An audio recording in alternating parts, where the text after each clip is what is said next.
तो ये कहानी एक ऐसे अनाथ हाई स्कूल स्टूडेंट की है जिसे एक दिन एक ऐसी मैजिकल आइटम मिलती है जिससे कि वो उस दुनिया का सबसे ज्यादा स्ट्रॉन्गेस्ट स्टेज बन जाता है। ये कहानी लुओ की है जो कि अपने हाई स्कूल में कॉलेज के अंदर बैठा था और मेरी ही तरह ये भी पढ़ाई में बिल्कुल ध्यान नहीं देता था। तो ये पीछे बैठ के इधर उधर की बातें सोच रहा था। तभी टीचर लुओ को नोटिस कर लेते हैं और उसको खड़ा करवा देते हैं और तब टीचर लुओ से एक क्वेश्चन पूछते हैं। अब वो खड़ा तो हो ही जाता है लेकिन वो कोई भी आंसर नहीं दे पाता, जिस वजह से वहाँ मौजूद सारे क्लास के स्टूडेंट्स उसके ऊपर हंसने लगते हैं। तभी क्लास का टॉपर जिसका नाम जैंग था वो खड़ा होता है और उस क्वेश्चन का आंसर देते हुए कहता है कि तुम्हें तो कुछ भी नहीं पता लुओ, मुझे लगता है कि तुम्हें तो यहाँ पर पढ़ाई करने के लिए आना ही नहीं चाहिए था। जैंग यहाँ पर लुओ को नीचा दिखाकर क्लास टीचर को इम्प्रेस करने की कोशिश कर रहा था और ज्यादा ओवर स्मार्ट बन के वो लुओ को घसीट के टीचर के पास ले जाता है और कहता है कि टीचर से माफी मांगो। लेकिन लुओ माफी मांगने से मना कर देता है और कहता है कि मैंने बस चैप्टर को नहीं समझा, जिस वजह से मैं क्वेश्चन का आंसर नहीं दे पाया। लेकिन जैंग लुओ के साथ जबरदस्ती कर रहा था। जब लुओ उसको पीछे हटाने जाता है तभी गलती से लुओ टीचर के रखे हुए टेबल पर उनकी कॉफी कप को गिरा देता है।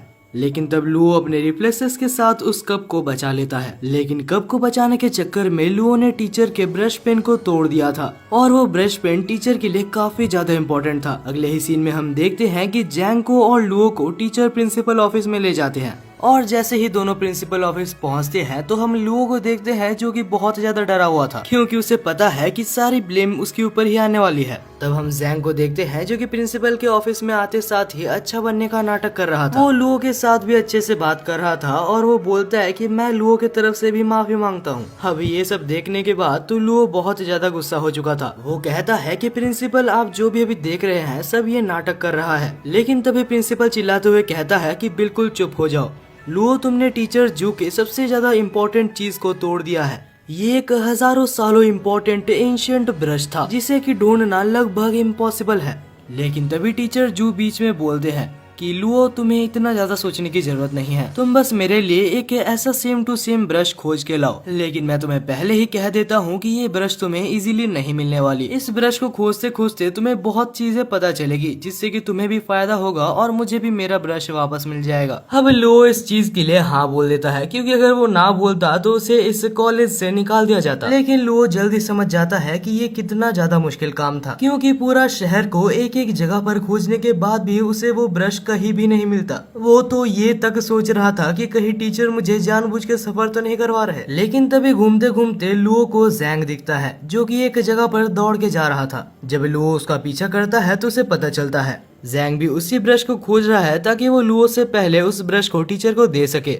और तभी जैंग के अंकल बोलते हैं कि ये ब्रश मुझे मिल चुका है जो कि यहाँ पर नहीं एक और सिटी में है, हम लोग वहाँ पर चलेंगे लेकिन उससे पहले हम लोग कुछ खा लेते हैं। दूसरी तरफ हम लुओ को देखते हैं जो कि खुश हो रहा था क्योंकि ये उसके लिए बहुत बड़ा मौका था और लुओ जल्दी से जल्दी दूसरे सिटी में जाता है और उस शॉप को खोज लेता है। जब लुओ उस शॉप में पहुंचता है तो वहाँ पर मौजूद शॉपकीपर जो कि एक लड़की थी जिसका नाम रोंग था और उसे देखते साथ हमारे लुओ को उससे पहली नजर में ही प्यार हो गया था। अब वो शर्माते शर्माते पूछता है तो क्या तुम्हारे पास वो ब्रश है, और रोंग भी बोलती है कि हाँ हमारे पास वो ब्रश है। उसके बाद वो उसे ब्रश को दिखाती है लेकिन वो उसे ब्रश को छूने से मना करती है क्योंकि अभी वो उसे नहीं बेच सकते। वो कहती है कि मेरे ग्रैंडफादर जब यहाँ पर आ जाएंगे उसके बाद मैं उनसे पूछ के ये ब्रश तुम्हें बेच सकती हूँ। तभी वहाँ पर एक सूट पहना हुआ आदमी वहाँ पर एंटर करता है और कहता है कि वो ब्रश मेरी है। ये आदमी एक क्रिमिनल है और रोंग इसे जानती है। रोंग कहती है कि हमने तुम्हें कभी भी यहाँ पर नहीं बुलाया तो जल्दी से जल्दी यहाँ से भाग जाओ। ये आदमी जिसका नाम जेन है वो बहुत ज्यादा गुस्सा हो जाता है और उस ब्रश को लेके देखता है। उसके बाद बोलता है कि ये वो ब्रश नहीं है जिसको मैं खोज रहा हूँ और तब वो उस ब्रश को फेंक देता है। लेकिन सही टाइम पे लुओ उसको जाके पकड़ लेता है और उसके बाद जैंग कहता है कि अगर तुम मुझे वो ब्रश नहीं देती जो कि मैं मांग रहा हूँ तो मैं तुम सबको मार डालूंगा। तभी बीच में लुओ आ जाता है और अभी अभी जिससे उसे प्यार हुआ है उसके लिए वो उससे लड़ने लगता है। लेकिन तब जैंग इरिटेट होकर अपनी पावर को रिलीज करता है जिससे कि दोनों ही बहुत पीछे जाके गिरते हैं।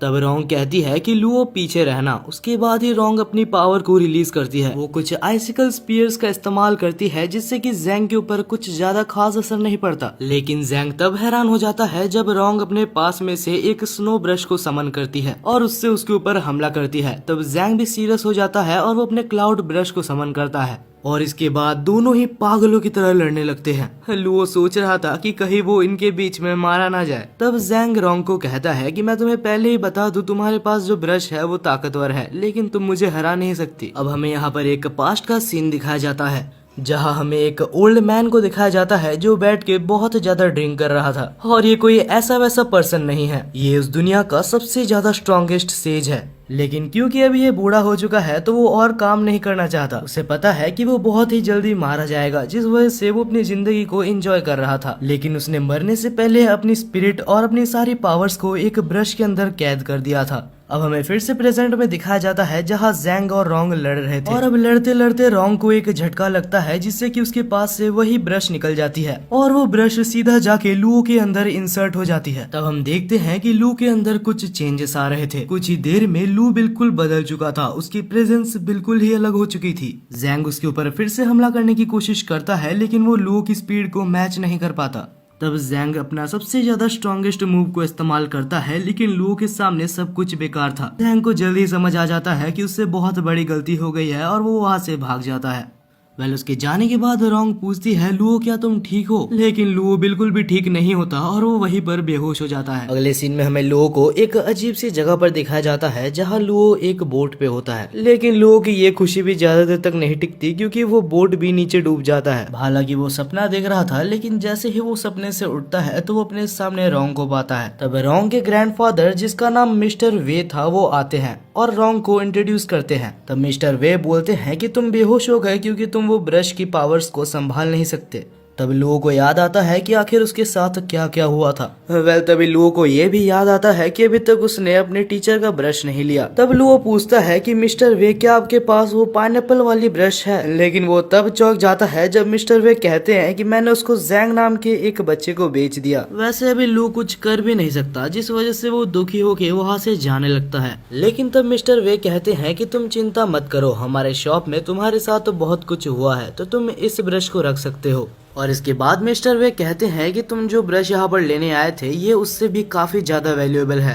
अब हमें दूसरा सीन दिखाया जाता है जहाँ हमें एक लड़की दिखाई जाती है जो कि लाल कलर की ड्रेस पहनी थी और वो छुपके से एक रेस्ट्रिक्टेड जगह पर घुस के वहाँ पर जाना चाहती थी। लेकिन तभी वहाँ पर गार्ड उसको पकड़ लेता है। लेकिन तब वो लड़की बहाना देते हुए कहती है कि मैं बस वॉशरूम खोज रही थी और यहाँ पर आ गई। तब गार्ड उसे बाहर जाने का मैप देता है और वहाँ से जाने के लिए बोलता है। दूसरी तरफ हम लू को देखते हैं जो अभी भी दुखी दुखी चल रहा था क्योंकि उसे अभी तक वो पेन नहीं मिली थी जो कि उसे उसके टीचर ने लाने के लिए बोला था। मगर हाँ, उसके टीचर ने ये भी कहा था कि तुम भी कुछ अच्छा सीखोगे और मुझे भी मेरा ब्रश मिल जाएगा। तो मैंने कुछ नई चीजें तो जरूर सीखी है और ये पेन भी काफी अच्छा है। उम्मीद करता हूँ कि वो मुझे कॉलेज से ना निकाले। पहले अब लू जा रहा था मिस्टर जू के ऑफिस में वो पेन को देने के लिए और वो ये भी सोच रहा था कि वो अपने पेन को देते साथ ही एक इमोशनल स्टोरी को भी उसके साथ अटैच कर देगा ताकि टीचर जो उसको कुछ ना भूले और छोड़ दे। लेकिन तभी अचानक से लू के टीचर पीछे आ जाते हैं और आके पूछते हैं कि लू आखिर तुम यहाँ पर क्या कर रहे हो? लू तब कुछ समझ नहीं पाता और कह देता है कि मुझे आपकी पेन मिल गई है। टीचर तो खुश हो जाते हैं और उसको अपने केबिन के अंदर ले जाते हैं। जब लू अंदर जाता है तो वो काफी ज्यादा नर्वस होता है क्योंकि उसे पता है जो पेन उसे देनी थी वो पेन उसे मिली नहीं है। लेकिन अब लू कुछ कर भी नहीं सकता जिस वजह से वो पेन उसे देता है और वो पेन देने के बाद नहीं पता कैसे लू को उस पेन के बारे में सारी इन्फॉर्मेशन पहले से ही पता होती है। टीचर जैसे ही उस पेन को देखते हैं तो टीचर को पहले ही अंदाजा हो जाता है कि ये पेन बहुत ही ज्यादा कीमती है। ऊपर से जब लू उस पेन के बारे में उसे जितनी इन्फॉर्मेशन पता थी सारी इन्फॉर्मेशन टीचर को बताता है तो वो टीचर काफी ज्यादा खुश हो जाते हैं। यहाँ तक कि वो टीचर उस पेन को ट्राई कर भी देखते हैं।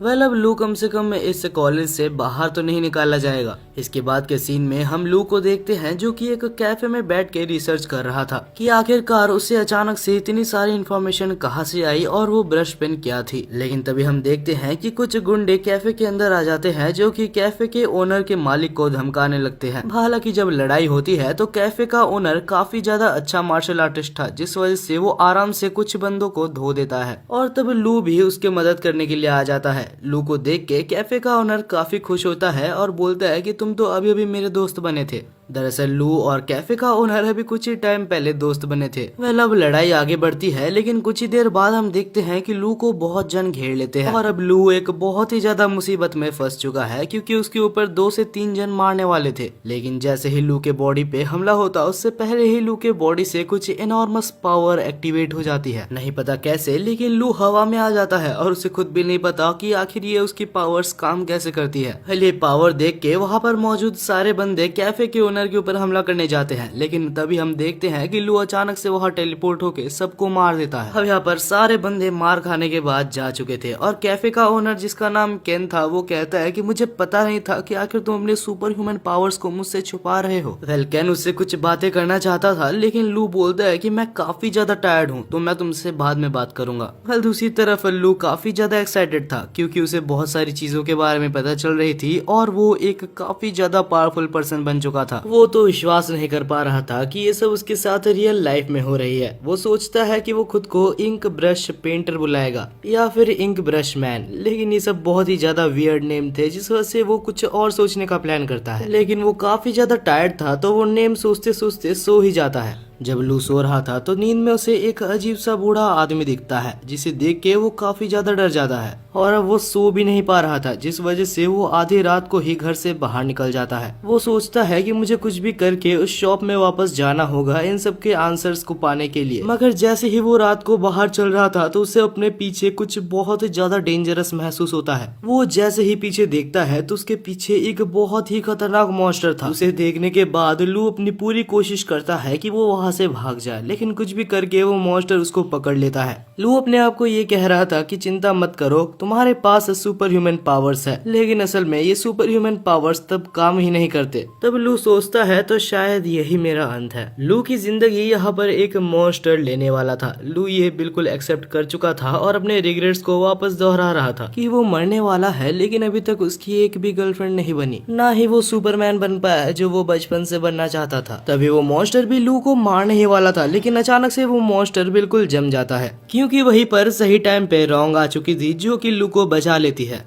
तब रोंग लू को पूछती है कि आखिर हमने जो तुम्हें ब्रश दिया था वो क्या तुम्हारे पास है, लेकिन तब लू कहता है कि मैंने वो अपने टीचर को दे दिया। और ये सुन के रोंग काफी ज्यादा गुस्सा हो जाती है और उस गुस्से को मॉन्स्टर के ऊपर निकाल देती है। और रोंग इतनी ज्यादा ताकतवर है ये देख के लू उसके ऊपर फिर से फिदा हो जाता है। वेल अब ये सब हो जाने के बाद लू और रोंग फिर से उसी शॉप के अंदर जाते हैं और रोंग लू को इस बार अपने ग्रैंडफादर के पास ले जाकर बैठा देती है। तब हम देखते हैं कि रोंग के ग्रैंडफादर कहते हैं कि तुम्हारे ऊपर रात को जिस मॉन्स्टर ने हमला किया था उसे आखिर एक ब्रश पपेट कहा जाता है। वो कुछ ऐसे खतरनाक मॉन्स्टर्स होते हैं जो कि ब्रश पेन के द्वारा बनाए जाते हैं, और जो ब्रश पेन मैंने तुम्हें दिया था, अगर तुम्हारे पास वो ब्रश पेन होता तो तुम मॉन्स्टर से बच सकते थे, लेकिन तुमने उस ब्रश पेन को किसी और को दे दिया। मैं ठीक कह रहा हूँ ना? तब लू कहता है अरे हाँ आप बिल्कुल ही ठीक कह रहे हैं, वो ब्रश मैंने मेरे टीचर को दे दिया था। तब लू कहता है कि आप मेरे को बिल्कुल पहले से पूरी स्टोरी को बताइए, मुझे पता है आप मुझसे कुछ छुपा रहे हैं। तब ग्रैंडफादर कहते हैं कि अगर तुम्हें सुनना ही है तो मैं तुम्हें सब कुछ पहले से बताता हूँ। बहुत समय पहले की बात है जब इस दुनिया में कुछ भी सही नहीं चल रहा था, बिल्कुल वर्ल्ड वार की तरह ही यहाँ पर बहुत सारी केओस मची थी। उस समय की बात है, बहुत सारे टैलेंटेड स्पिरिट्स और मेजेस मारे जा रहे थे। तब एक बहुत ही ज्यादा स्ट्रॉन्ग मेज ने सारे स्पिरिट्स को ब्रश में कैद करना शुरू कर दिया था, और उनमें से ही एक ब्रश अभी तुम्हारे अंदर इंसर्ट हो चुका है। और लू अगर तुम्हें पता नहीं तो तुम्हारे अंदर जो स्पिरिट है वो सारे स्पिरिट्स की किंग है। लू खुश हो जाता है और कहता है तो इसका मतलब मैं सारे स्पिरिट ब्रशेस का किंग हुआ। तब ग्रैंडफादर कहते हैं कि ऐसा तो हो सकता है, लेकिन ये पूरी तरीके से सच नहीं है, क्योंकि तुम्हारे अंदर जो स्पिरिट ब्रश की पावर है वो बस उस स्पिरिट की एक छोटी सी पार्ट है। तभी हम देखते हैं कि ग्रैंडफादर को कुछ अजीब सा महसूस होता है और लू के पीछे वो एक एनिमी को डिटेक्ट करके उसके ऊपर हमला कर देते हैं। उस बंदे का नाम ली था जो कि लुओ का जान लेने के लिए आया था, क्योंकि लुओ के पास वो सबसे ज्यादा स्ट्रॉन्गेस्ट स्पिरिट ब्रश है जो कि उसको चाहिए। और ये कोई ऐसा वैसा एनिमी नहीं है, ये एक बहुत ही ज्यादा खतरनाक एनिमी है, क्योंकि ये एक बहुत ही बड़े फैमिली का हेड है। अब वो लुओ के ऊपर हमला करता उससे पहले ही रोंग उसके ऊपर हमला कर देती है, लेकिन ली उस अटैक को काफी आसानी से रोक लेता है और उल्टा रोंग के ऊपर एक बहुत ही खतरनाक हमला करता है। तब रोंग को बचाने के लिए सामने लू आ जाता है, लेकिन ग्रैंडपा सही टाइम पे उसको संभाल लेते हैं। और तब हम देखते हैं कि ली बहुत ज्यादा गुस्सा होके बहुत सारे अटैक्स एक बार में करने लगता है।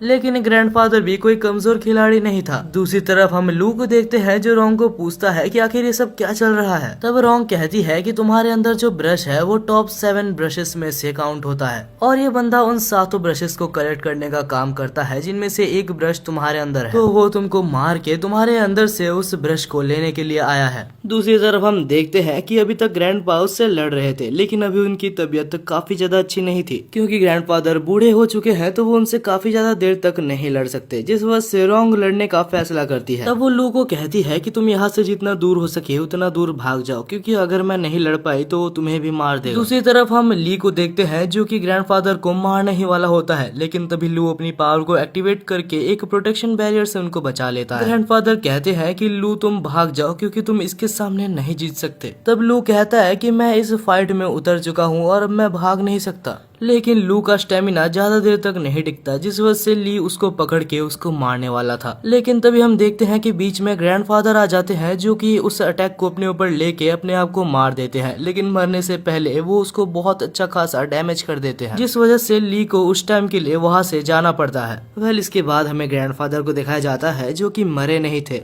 उसके जाने के बाद वो मुश्किल से बैठते हैं और लू को कहते हैं कि तुम्हें जल्द से जल्द उस ब्रश को अपने अंदर से निकालना होगा और इसका कोई ना कोई तरीका मैं जरूर ढूंढ निकालूंगा। लेकिन तब लू कहता है कि आप चिंता मत कीजिए, मैं इस ब्रश को कंट्रोल करना जरूर सीखूंगा। मैं अपने वजह से आप दोनों की लाइफ को खतरे में नहीं डालना चाहता। मैं कसम खाता हूँ कि मैं इस ब्रश पेन को चलाना सीखूंगा और आप दोनों को ही प्रोटेक्ट करूंगा। तब ग्रैंडफादर कहते हैं कि अगर तुम यही चाहते हो लू तो यही सही। इस ब्रश पेन को चलाना मुश्किल जरूर है, लेकिन मैं तुम्हें ट्रेन जरूर करूंगा, लेकिन उससे पहले मैं थोड़ा रेस्ट कर लूं ताकि मेरा ये जख्म ठीक हो सके। तब रोंग कहती है कि आप चिंता मत कीजिए, जब तक आप रिकवर नहीं होते तब तक रोंग को ट्रेनिंग देने की जिम्मेदारी मेरी हुई। वेल, इतना कुछ होने के बाद भी हमारा नल्ला मेन कैरेक्टर अभी खुश हो रहा था क्योंकि रोंग उसको ट्रेनिंग देने वाली है। अब दूसरी सीन में हमें रोंग को और लू को दिखाया जाता है जो कि स्कूल में थे और सब लू को बहुत ज्यादा टेंशन दे रहे थे, और भला क्यों ना दे क्योंकि उसके साइड में ही रोंग भी उसके साथ ही चल रही थी। अब इसके बाद ही रोंग लू को एक लाइब्रेरी में ले जाती है और कहती है कि तुम्हें यहाँ पर सारे इम्पोर्टेंट पोएम्स को रिसाइट करना होगा, क्योंकि सारे पोएम्स को जानने के बाद ही तुम ब्रश की फुल पोटेंशियल को समझ पाओगे। लू भी बहुत ज्यादा परेशान हो जाता है क्योंकि उसे लग रहा था कि उसे पढ़ाई नहीं करनी होगी, लेकिन यहाँ भी उसे पोएम्स याद करने होंगे। वह रोंग काफी ज्यादा टेंशन में थी, जिस वजह से लू उसको एक जोक सुना के उसको हंसाने की कोशिश करता है, लेकिन अफसोस रोंग हंसती नहीं है।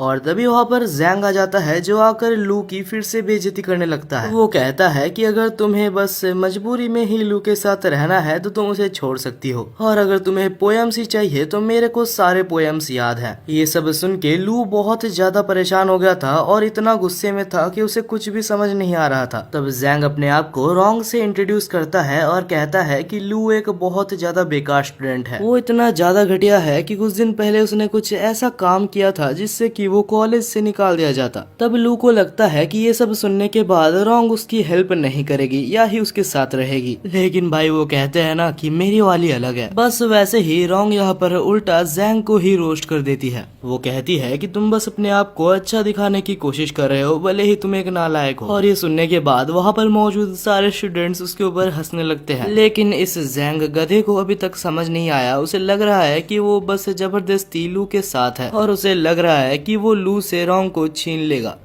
कुछ समय बाद हमें दिखाया जाता है कि रोंग और लू एक पेड़ के नीचे बैठे होते हैं। लू को अभी तक विश्वास नहीं हो रहा था कि उसके लिए रोंग ने स्टैंड लिया। वो सोच रहा था कि क्या यही असली प्यार है। अब अगर इन सब बातों को साइड में रख दिया जाए तो लू को सारे पोएम्स याद हो गए थे, लेकिन उसे एक भी पोएम समझ नहीं आया था। तब रोंग उसके साइड में आके बैठती है और कहती है कि जो भी ब्रशेस होते हैं वो प्रिफर करती है कुछ जीनियस लोगों के अंदर जाने के लिए, कुछ ऐसे लोग जिनको पोएम्स और उनके ऑथर के बारे में सारा कुछ पता होता है, ताकि वो सारे ब्रशेस अपनी फुल पोटेंशियल का यूज कर सके। लेकिन तुम्हारे जैसे गधे के अंदर एक ब्रश चला गया है, जिस वजह से वो कभी भी अपने फुल पोटेंशियल का यूज नहीं कर पा रही। लू सोच रहा था कि बस यही देखना बाकी रह गया था, इसने मेरे मुंह पे मेरे को गधा बोल दिया। और ये सारी बातें पेड़ के पीछे से जैंग सुन रहा होता है। वो अभी सोचता है कि अगर ये सच बात है तो मेरे को भी एक ब्रश पेन ले ही लेना चाहिए। दूसरी तरफ लू पढ़ाई कर करके थक चुका है तो उसे लगता है कि उसे अभी एक ब्रेक तो ले ही लेना चाहिए। तब रोंग कहती है कि जब वो ली तुम्हारे सामने रहेगा तो तुम्हें पूरी अपनी जिंदगी से छुट्टी मिल जाएगी। ली जूगे फैमिली से बिलोंग करता है और वो फैमिली एक बहुत ही ज्यादा पॉपुलर फैमिली है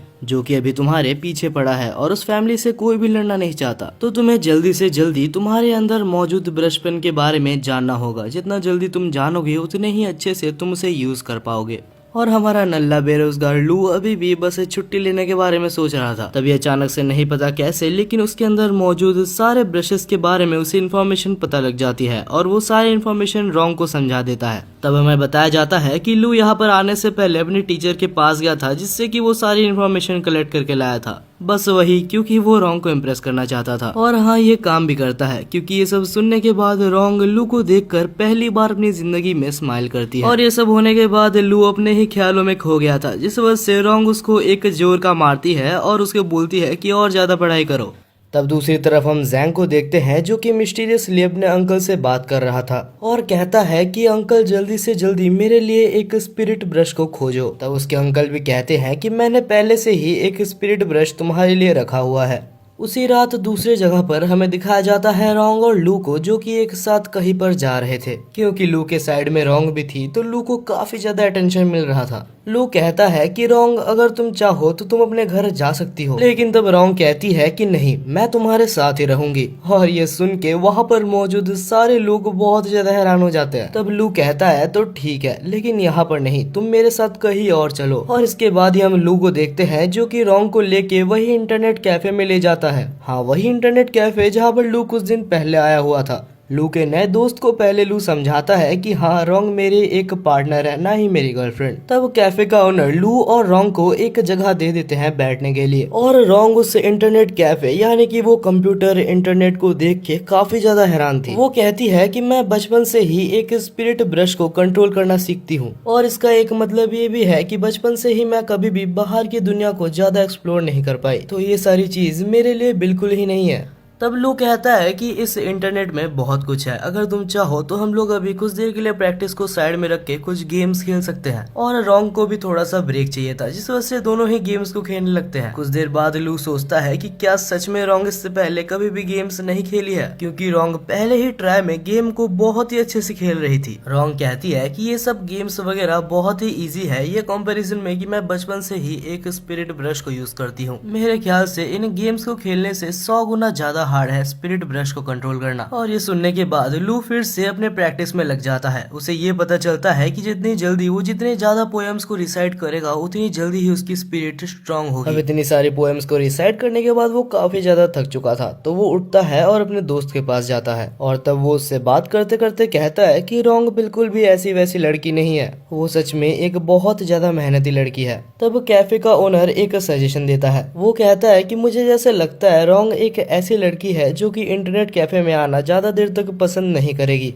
तो लू तुम्हें जल्दी से जल्दी कुछ ऐसे जगह देख के रखना चाहिए जहां तुम रोंग को ले जा सको, वरना मुझे नहीं लगता कि तुम्हारा रिलेशनशिप ज्यादा दिनों तक चलेगा। लू कहता है कि हाँ, तुमने सही कहा और इस बारे में मैं सोचूंगा। इसके बाद लू रोंग के पास जाता है और उसे सोते हुए कुछ देर तक देखता है। और अब लू को कुछ काम से बाहर जाना था लेकिन वो रोंग के ऊपर बोझ नहीं बनना चाहता। तब लू अपने टीचर को कॉल करता है और कहता है कि क्या आप मेरे को वो ब्रश कुछ देर के लिए उधार दे सकते हैं जो कि मैंने आपको दिया था। लेकिन तब टीचर कहते हैं अच्छा वो ब्रश तो मैंने जैंग को दे दिया क्योंकि उसके अंकल मुझे वो ब्रश मांग रहे थे। ये सुनने के बाद ही वो बहुत ज्यादा टेंशन में आ जाता है और उस ब्रश को लेने के लिए बाहर भागता है। वो अंधेरी रात में भागे ही जा रहा था तभी अचानक से वो नीचे गिर जाता है। जब वो देखता है कि आखिर उसके सामने कौन आया तो वो देखता है कि वो जैंग के अंकल थे जो कि नीचे गिरे हुए थे। उसे देख के लू को कुछ भी समझ नहीं आता तो वो इमरजेंसी नंबर में कॉल लगाने लगता है। लेकिन तभी उसे अचानक से उसके पीछे से कुछ आवाज आने लगती है तो वो चुपके से उधर अंदर देखने की कोशिश करता है। और जैसे ही वो अंदर देखता है तो वो देखता है कि वहाँ पर अंदर जैंग बैठा हुआ था जहाँ पर एक लेडी भी थी जो कि सच में काफी ज्यादा पावरफुल लग रही थी। और तब वो जैंग के साथ कुछ कर रही होती है। ये देख के लू बिल्कुल ही चौंक जाता है। तब वो लेडी कहती है कि तुम्हें तो शुक्रगुजार होना चाहिए कि तुम मेरे पपेट बनने के लायक हो। दूसरी तरफ लू को कुछ भी समझ नहीं आ रहा होता कि आखिर वो क्या करे।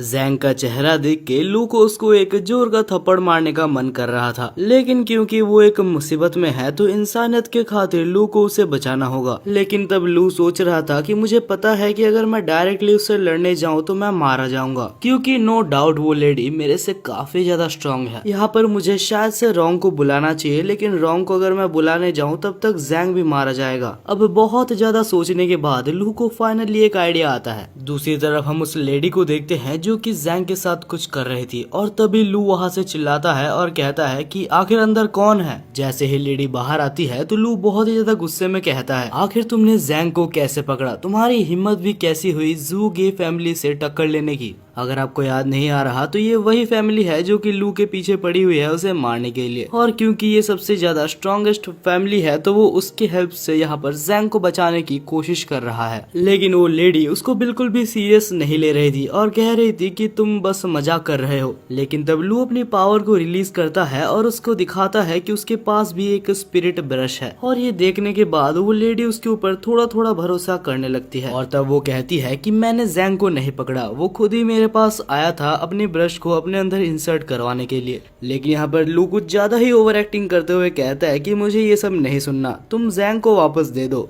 वरना मुझे मिस्टर ली को बुलाने में टाइम नहीं लगेगा और मैं तुम्हें जान से मार दूंगा। लेकिन ज्यादा टाइम नहीं लगता उस लेडी को पता लगाने में कि लू बस एक एक्टिंग कर रहा है, और तब वो अपनी पावर को रिलीज करती है और कहती है कि तुम जैसे छोटे चूहों को मैं हर रोज खाती हूँ। वो लेडी ने उसके ऊपर हमला कर दिया था जहाँ लू भागने की कोशिश करता है लेकिन भाग नहीं पाता। तब उस लेडी ने अपनी आर्ट की मदद से उसको पकड़ लिया था और कहती है कि तुम इससे बच नहीं सकते। लू को उस अटैक से काफी ज्यादा दर्द हो रहा था। उस अटैक ने ना ही सिर्फ लू के बॉडी में, यहाँ तक कि लू के गले में भी उसने जहर भर दिया था। धीरे धीरे अभी उस लेडी को भी लू के साथ खेलने में मजा नहीं आ रहा था, तो वो डिसाइड करती है कि वो लू को मार देगी। और अब फाइनली जब वो उसकी जान लेने ही वाली थी तब लू को कुछ समझ नहीं आता कि आखिर उसे क्या करना चाहिए। तब उसे याद आता है वही पोयम जो कि उसने पढ़ी थी, और तब वो उस पोयम को रिसाइट करने लगता है और अचानक से लू के अंदर एक बहुत ही ज्यादा पावर ब्लास्ट होता है। लू को खुद भी नहीं पता था कि आखिर एक पोयम से उसके अंदर इतनी ज्यादा पावर कैसे आ गई। लेकिन जो भी है इस पावर को देख के वो लेडी बिल्कुल ही चौंक गई थी। उस लड़की को भी थोड़ा सा भी क्लू नहीं था कि आखिर लू अभी कितना ज्यादा स्ट्रांग बन चुका है। लू यहाँ पर बिल्कुल ओवर पावर्ड हो रहा था। तब यहाँ पर सनराइज भी आ जाता है, और सनराइज के साथ ही लू को एक और पोयम याद आता है। उस पोयम को रिसाइट करते साथ ही लू एक बहुत ही ज्यादा खतरनाक हमला करता है, जिससे कि कुछ पर्पल फॉक्स जाके उस लेडी को मार देते हैं। हालांकि अभी तक लू को काफी सारे पोयम्स याद थे, तो वो सारे पोयम्स को याद करता है और एक बहुत ही बड़ा पर्पल वेव बनाता है, और इस बार उसके आखिरी अटैक से वो मारी जाती है। भाई हमारी ओपी मेन कैरेक्टर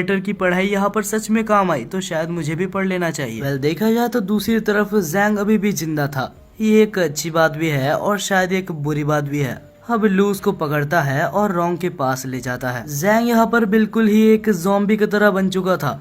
जब लू रोंग के पास जैंग को ले जाता है तब रोंग कहती है कि इसके ऊपर ब्रश का कंट्रोल हो चुका था, लेकिन लकीली ये बच चुका है क्योंकि इसका कंट्रोल अभी तक ब्रेन के ऊपर नहीं आया था। रोंग उसको पूरी तरीके से क्योर नहीं कर पाती, लेकिन उसके प्रोसेस को थोड़ा स्लो कर देती है। और तभी वहाँ पर जैंग के फादर भी आ जाते हैं, जो कि जैंग को बचाने के लिए लू का शुक्रिया अदा करते हैं और उसे कुछ पैसे भी देते हैं। अब हमें कुछ देर बाद दिखाया जाता है जहाँ पर रोंग और लू एक जगह पर बैठे थे, और रोंग कहती है कि तुमने बहुत ही बढ़िया काम किया लू, मुझे तुम्हारे ऊपर गर्व है कि हमने जो सीखा उसका तुमने बहुत ही अच्छी तरीके से यूटिलाइज किया, और ये कॉम्प्लीमेंट हमारे लू के लिए कोई छोटी बात नहीं थी। दूसरी तरफ हमें उस कैफे ओनर को दिखाया जाता है जिसका नाम येन था। वो देखता है कि जमीन में कुछ गिरा हुआ है, और जैसे ही वो उसको खोलता है तो कुछ अननोन पावर उसके अंदर चली जाती है। रोंग और लू दौड़ते दौड़ते वहाँ पर आते हैं, और तब लू कहता है कि अरे ये तो वही ब्रश है जो कि मुझे उस लेडी को हराने के बाद मिली थी। रोंग कहती है कि अगर तुम्हें कोई ब्रश मिला था तो तुम्हें पहले कहना चाहिए था, और अगर ये सच में एक ब्रश ही है तो हमें कोई चिंता करने वाली बात नहीं है क्योंकि ये बस बेहोश ही हुआ है। जैसे ही ये नींद से उठता है तो वो कहता है कि लू मुझे पहले से पता था कि तुम एक सुपरमैन हो, बस अभी मुझे कह ही दो कि आखिर तुम एक अच्छे सुपरमैन हो या फिर तुम एक बुरे सुपरमैन हो। लू कहता है अरे भाई रुक जा, मेरे को बताने का मौका तो दे। और इसके बाद ही लू कहता है कि हम लोग कोई बुरे आदमी नहीं है। तभी यन कहता है अगर ऐसा है तो मैं भी एक सुपरमैन बन चुका हूँ। और उसके बाद ही यन कहता है कि चिंता मत करो, अगर तुम्हारे ऊपर कोई हमला करेगा तो मैं तुम्हें बचा लूंगा।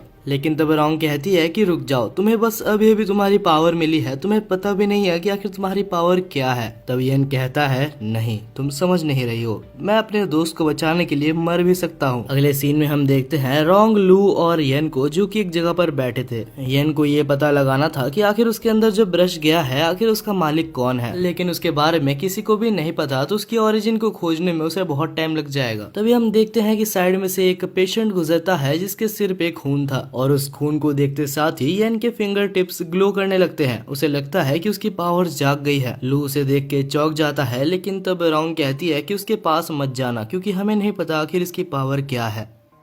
तब ये अचानक से नहीं पता क्या होता है, लेकिन तीनों ही एक ब्लैक स्पेस में आ जाते हैं और वहाँ पर कोई अननोन पावर तीनों के ऊपर ही हमला कर रही थी।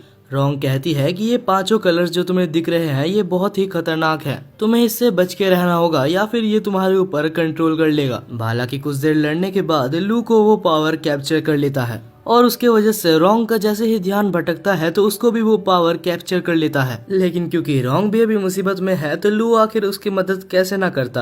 अरे समझो भाई, ऐसे भी लू को बहुत ही कम मौके मिलते हैं रोंग के सामने हीरो बनने का, नहीं पता कैसे, लेकिन लू अपने पावर्स की मदद से होश में आ जाता है और रोंग को भी होश में लाता है। रोंग होश में आने के बाद कहती है कि ये पावर्स काफी ज्यादा खतरनाक है, जरूर इसके पीछे जो भी है वो ज़ूगे फैमिली से रिलेटेड होगा और वो पक्का लू को मारने के लिए ही आया होगा। तब रोंग अपने पावर का यूज करती है और अपने आइस मैजिक की मदद से उन सारे पावर्स को रोकने के लिए एक आइस बैरियर बना देती है। लेकिन तब एनिमी बहुत सारे डीमंस को समन करता है, जिस वजह से वो सारे डीमंस जाके रोंग के ऊपर हमला करने लगते हैं और तब फिर से रोंग के ऊपर रेड लाइट हमला कर देते हैं और रोंग फिर से रेड लाइट के वश में आ जाती है। तब रोंग को बचाने के लिए लू रोंग के सामने आ जाता है और उसको उस हेलुसिनेशन से बाहर लाता है।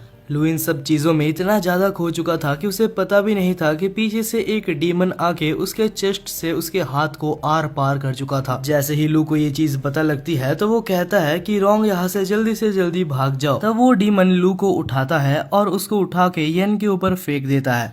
तब जैसे ही यन उसकी उंगलियों से लू को पकड़ता है तो अचानक से नहीं पता कैसे लू के सारे इंजरीज खुद ब खुद हील हो जाते हैं। लू को तो समझ नहीं आ रहा था कि आखिर वो अभी तक जिंदा कैसे है। तब यन रोंग को भी छूता है और रोंग के भी सारे इंजरीज हील हो जाते हैं। तब उन्हें समझ आता है कि आखिर ये सब चीजें यन की उंगलियों की मदद से हो रहा है। अब फाइनली हमारे नल्ले कैफे ओनर को भी थोड़ा सा अपने ऊपर गर्व हो रहा था। तब वो कुछ ज्यादा ही ओवर कॉन्फिडेंट हो जाता है और खुद ही चला जाता है डीमन से लड़ने के लिए। हाँ, वो बात अलग है कि वो बहुत ही बुरा पिटता है, लेकिन हाँ वो अपने इंजरीज को अपने ही पावर से खुद को हील कर सकता था। और आखिर में येन उन सारे कामों के पीछे जिसका हाथ था उसको खोज निकालता है। तब वो ज़ूगे फैमिली का मेंबर सरेंडर करने की कोशिश करता है, लेकिन येन उसे छोड़ता नहीं है और उसे बहुत मारता है। लेकिन तब वो ज़ूगे फैमिली का मेंबर वहाँ से जान बचा के भाग जाता है। अब वो सारा काला धुआं वहाँ से हट चुका था और वो लोग फिर से हॉस्पिटल में आ चुके थे। तब लू जैंग को देखने के लिए हॉस्पिटल के अंदर जाता है और वहाँ पर उसके टीचर भी बैठे हुए थे, जो कि काफी ज्यादा दुखी हो रहे थे और कहते हैं कि शायद ये सब कुछ मेरे वजह से ही हुआ है। तब लू को आइडिया आता है और येन अपने फिंगर टिप्स की मदद से जैंग को छूता है, लेकिन वो पूरी तरीके से अभी भी रिकवर नहीं हुआ था क्योंकि येन के पावर्स भी अभी जैंग के ऊपर पूरी तरीके से काम नहीं कर रहे थे। तो लू यहाँ पर रोंग के पास जाता है। तब वो देखता है कि रोंग किसी से बात कर रही थी और उससे कहती है लू हमारे जाल में फंस चुका है और जैसे सब कुछ हमारे प्लान में था वैसे ही चल रहा है। वो मेरी हर बात को मान लेता है, उसे मैनिपुलेट करना काफी इजी है। जब ये सब सुनने के बाद लू रोंग के पास जाता है और उससे पूछता है, तब रोंग कहती है ये तो काफी ऑब्वियस है, तुम्हें ऐसा तो नहीं लगा ना कि मैं बिना किसी मेरे कारण के तुम जैसे इडियट के साथ घूमूंगी।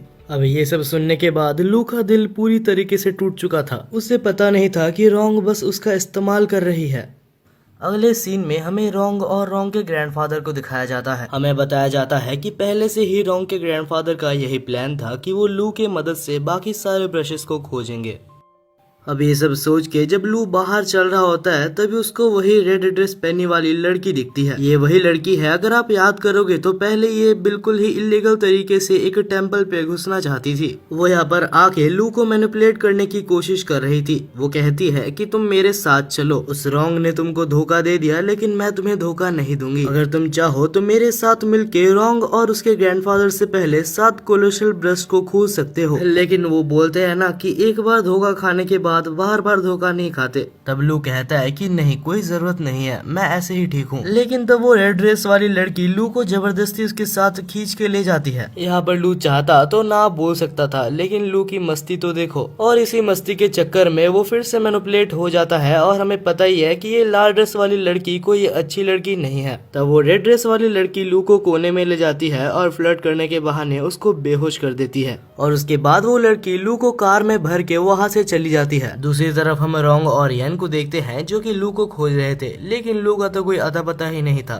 दूसरी तरफ हमें फिर से लू को दिखाया जाता है जो कि कार के डिक्की में बंद था और उसे जैसे ही होश आता है तो वो देखता है कि उसके पावर्स को सील कर दिया गया है। तब वो लेडी उसको एक मंदिर में ले आती है और कहती है कि अगर मैं चाहूँ तो इस मंदिर में तुम्हें अभी इसी वक्त मार के तुम्हारे अंदर से उस ब्रश को ले सकती हूँ। और तब लू के अंदर से उस ब्रश को लेने के लिए वो लेडी वहाँ पर एक बहुत ही खतरनाक अटैक लू के ऊपर करती है। लेकिन तभी अचानक से उस अटैक को किसी ने रोक दिया था। तभी हमें एक अननोन पर्सन को दिखाया जाता है जो कि बिल्कुल ही टकला था। तब वो अननोन पर्सन उसके स्टूडेंट को बुलाता है जिसका नाम जू था और कहता है कि जल्दी से जल्दी उस लेडी को मार गिराओ। जहाँ पर जू और वो लेडी फाइट करने लगते हैं, लेकिन वो लेडी भी काफी ज्यादा कमजोर नहीं थी। हम देखते हैं कि वो दोनों के अंदर बहुत ही अच्छा फाइट चलता है, लेकिन आखिर में जू थोड़ा ज्यादा स्ट्रांग निकलता है और इस फाइट को जीत जाता है। लेकिन आखिर में कुछ भी करके वो लेडी वहाँ से भागने में कामयाब रही थी। इसके बाद ही हमें वो टकले आदमी का नाम बताया जाता है जो कि मास्टर बेड था। अब ये सब खत्म होने के बाद मास्टर बेड लू से पूछते हैं कि तुम्हारे अंदर ब्रश है क्या, मैं सही बोल रहा हूँ? तब लू कहता है कि नहीं, मेरे अंदर कोई भी ब्रश नहीं है। मास्टर बेड कहते हैं कि तुम्हारे अंदर ब्रश है और ये मैं सेंस कर सकता हूँ। तब लू एक फाइट के लिए प्रिपेयर हो रहा था, लेकिन तभी मास्टर बेड कहते हैं कि चिंता मत करो, हम तुम्हें हार्म पहुंचाने के लिए नहीं आए हैं, ना ही मैं तुमसे कोई फाइट करना चाहता हूँ। मुझे बस तुम्हारे अंदर मौजूद वो ग्रीन कोलोसल ब्रश के बारे में थोड़ा सा और जानना है।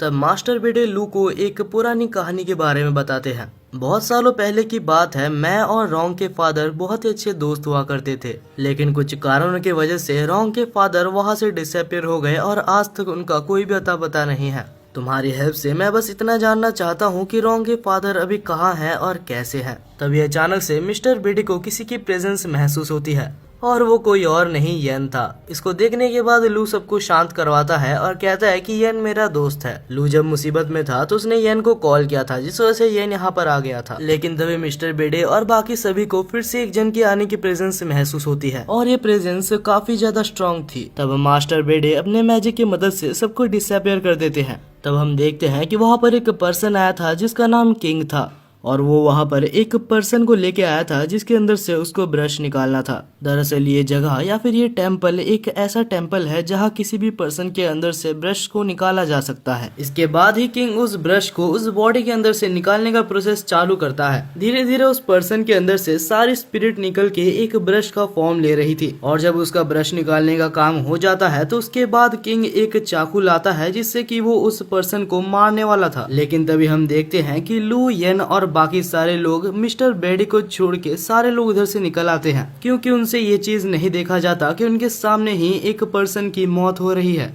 क्योंकि सब लोग निकल ही चुके थे तो मिस्टर बेडी को भी वहाँ से निकलना ही होता है। तब किंग लू को देख के बहुत ज्यादा खुश हो जाता है, क्योंकि उसे पता लग चुका था कि लू के अंदर भी 7 कोलोसल ब्रशेस में से एक ब्रश मौजूद है और जो पर्सन से वो ब्रश को अभी एक्सट्रैक्ट किया वो पर्सन के अंदर भी एक 7 कोलोसल ब्रशेस में से एक ब्रश मौजूद था। तब जैसे ही किंग लू के ऊपर हमला करता है तो लू अपनी पावर को समन करने की कोशिश करता है, लेकिन नहीं कर पाता। वो तो अच्छा हुआ कि जू ने सही टाइम पे लू को बचा लिया था। ये देख के मास्टर बेडे कहते हैं कि लू तुम पीछे रहो, क्योंकि तुम्हें अभी तक पूरी तरीके से ब्रश को यूज करना शायद नहीं आया है। दूसरी तरफ जू अभी भी किंग से लड़ रहा होता है। जू बहुत ही अच्छा टक्कर किंग को दे रहा था। वेल उसे कोई मैजिक यूज करना तो नहीं आता, वो हैंड टू हैंड कॉम्बैट में ही किंग को बहुत ही अच्छा टक्कर दे रहा था। लेकिन कुछ देर बाद ही किंग काफी ज्यादा गुस्सा हो जाता है और अपने मैजिक की मदद से अपना सबसे ज्यादा स्ट्रॉन्गेस्ट हमले को प्रिपेयर करता है और उसके बाद कहता है कि इस पॉइंट पे तुम कुछ भी कर लो तुम बच नहीं सकते, तुम सब मारे जाओगे। दूसरी तरफ हम मास्टर बैडी को देखते हैं जिसे सब कुछ समझ आ गया था और वो वहाँ पर एक बैरियर बनाता है, लेकिन इस बैरियर को भी किंग बहुत ही आराम से तोड़ देता है और एक और बहुत ही ज्यादा खतरनाक हमला करता है, लेकिन जू सामने आके खुद को सेक्रीफाइस करके सबको बचा लेता है। अब इस पॉइंट पे किंग काफी ज्यादा ही पावरफुल हो गया था। वो आराम से मास्टर बैडी से लू और येन को छुड़ा के अपने पास ले लेता है, लेकिन तब किंग का ध्यान उस पर्सन की तरफ जाता है जिससे कि वो ब्रश को एक्सट्रैक्ट कर रहा था। अभी किंग को उसके ऊपर पूरा फोकस लगाना होगा, नहीं तो ब्रश एक्सट्रैक्ट वो नहीं कर पाएगा। तब वो लू और येन को साइड में रख के ब्रश को पूरी तरीके से एक्सट्रैक्ट करता है। दूसरी तरफ येन और लू काफी ज्यादा मुसीबत में थे, उन्हें नहीं पता था कि आखिर वो लोग वहाँ से कैसे निकलेंगे। तब हम देखते हैं कि किंग फिर से जब लू और येन को पकड़ने आता है तब येन अपने हाथों की मदद से उस पावर्स की मदद से किंग को छू देता है। जैसे ही येन किंग को छूता है तो किंग के पास जो ब्रश था वो फिर से उस पर्सन के अंदर चला जाता है। तब हम देखते हैं कि लू को पता चलता है कि येन के पास दो पावर्स है, एक पावर हील करने की और एक पावर पास्ट में जाने की। तब हम देखते हैं कि किंग उन दोनों को फिर से अपने कब्जे में करने के लिए एक और बहुत ही ज्यादा खतरनाक हमले को प्रिपेयर कर रहा था, लेकिन तब किंग का हमला मिस हो जाता है और वो हमला सीधा जाके ब्रश पेन पे लगता है और वो ब्रश पेन जाके सीधा फिर से लू के अंदर चला जाता है।